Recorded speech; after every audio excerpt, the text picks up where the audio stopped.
Bersua kembali. Penguatkuasaan Perintah Kawalan Pergerakan Bersyarat PKPB di Kuala Lumpur, Selangor dan Putrajaya dari 14 Oktober sehingga 9 November menyebabkan banyak perniagaan bergelut mencari jalan bagi menjana pendapatan. Walaupun perniagaan dibenarkan beroperasi, namun jumlah pelanggan berkurangan. Susulan rakyat dinasihatkan untuk duduk di rumah dan hanya keluar jika perlu, sekaligus menyebabkan perniagaan mereka kembali terjejas. GM Klang, pusat pemborong terbesar di Malaysia, antara yang terkesan dengan pelaksanaan PKPB. Pengarah urusannya Datuk Lim Seng Kok berkata, jumlah pelanggan yang mengunjungi GM Klang menurun ketara dalam tempoh tersebut disebabkan beberapa faktor seperti sekatan perjalanan antara daerah kerana kebanyakan pelanggan GM Klang berasal dari Lembah Klang.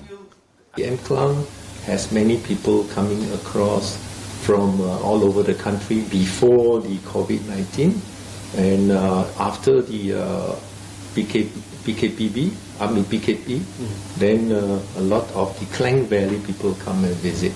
But with the PKPB, then a lot of confusion has arises and people are not sure whether we are even open. Lim berkata GM Klang menyaksikan peningkatan jumlah pelanggan selepas PKP iaitu sehingga 80%, tetapi kembali menurun kepada 40% setelah PKPB diumumkan.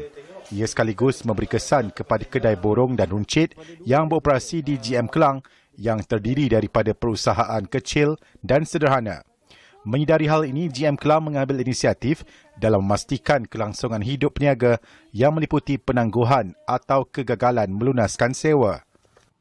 Because we implemented many measures to help the tenants overcome this COVID-19 and the PKP as a result of that, by waiving part of their rental, we also allow them to defer part of their rental payments.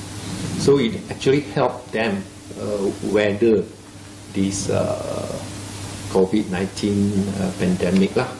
Yeah. So we hope that we can bring down the effect, the negative effect of this COVID-19 to the minimum. Sekalipun pahit untuk ditelan, namun Lim menyifatkan ia tindakan berbaloi. Because Pusat Borong GM Klang ni is not Pusat Borong GM Klang without all our tenants. So we need our tenants to not only be able to survive, but they need to be able to emerge from this pandemic stronger.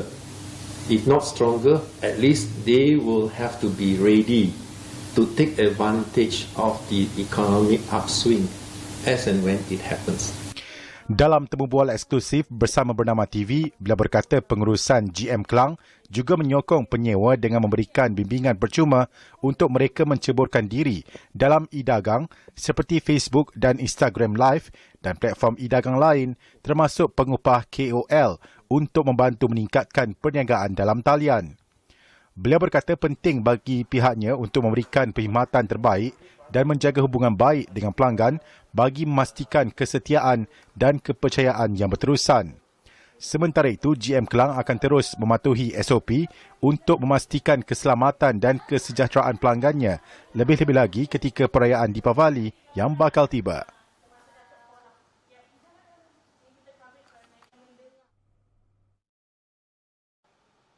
Sementara itu, tinjauan Bernama TV di GM Klang mendapati kebanyakan pemilik kedai beralih ke platform e-dagang kerana kekurangan pelanggan mengunjungi kedai fizikal mereka semasa Perintah Kawalan Pergerakan Bersyarat PKPB.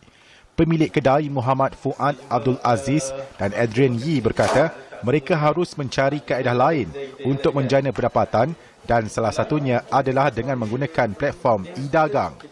Shopee, Lazada dengan IG kan, kita promote cara tu pula kan, tapi dia sangat berbeza lah sebab sini kalau kata customer direct datang, dia orang boleh pegang material, dia orang pergi boleh try sendiri baju kan, dia punya sizing apa semua tu dia orang lain lah. Tapi kalau kita jual secara online ni, customer yang regular je dia akan excited nak beli.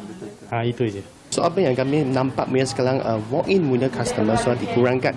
Of course for the ni satu isu, of course juga adalah itu new normal macam tu lah. So apa yang kami usahawan kena buat sekarang adalah untuk saya, saya akan ditransform saya punya business model through the online digital. So apa perlu saya buat adalah sekarang saya train sampai my staff to online, shift to online. Mereka perlu belajar banyak tentang komputer, tentang e-com. Bukan hanya itu offline punya servis saja. Sementara bagi GM International Exhibition, GMIE, ruang pameran produk mainan dan bayi pertama di ASEAN di GM Klang, keadaan semasa memberi peluang bagi usahawan untuk memulakan perniagaan mereka. Pengarah pemasarannya, Oh Zerchao berkata, GMIE membantu ekonomi tempatan berkembang dengan membenarkan peruncit, pemborong dan pengedar untuk mendapatkan produk mereka dalam kuantiti yang sedikit.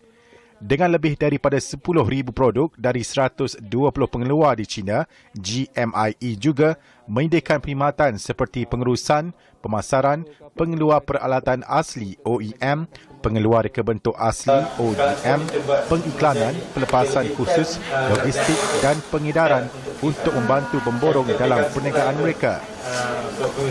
Kuantiti kecil itu kita akan cari yang pemborong dekat GM Klang ni, kita akan B2B dengan dia orang.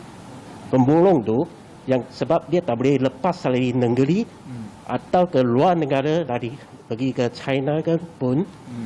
Lepas tu kita akan bagi dia satu video call dengan kilang. Yes. Kita akan buat offline to online, online to offline juga. So kita akan bagi dua jenis. So tengok customer punya feedback lah.